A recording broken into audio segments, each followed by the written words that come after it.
Official যত file tile আছে সবগুলো না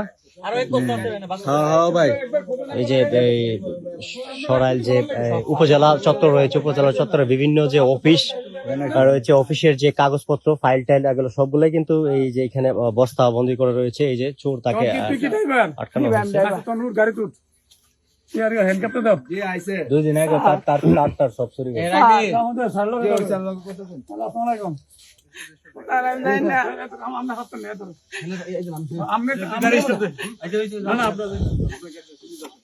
অবস্থা থেকে প্রায় কিন্তু চুরি হওয়ার ঘটনা ঘটে। তো আজকে এখানে যে জনতা রয়েছে তার হাতে কিন্তু সরাসরি ধরা পড়লো। এই অফিসের যে ফাইলটা রয়েছে বিভিন্ন জিনিসপত্র নিয়ে কিন্তু যাওয়ার সময় রিক্সা দিয়ে তখন এখানে স্থানীয় যারা রয়েছে তারা কিন্তু তাকে আটকাইছে এবং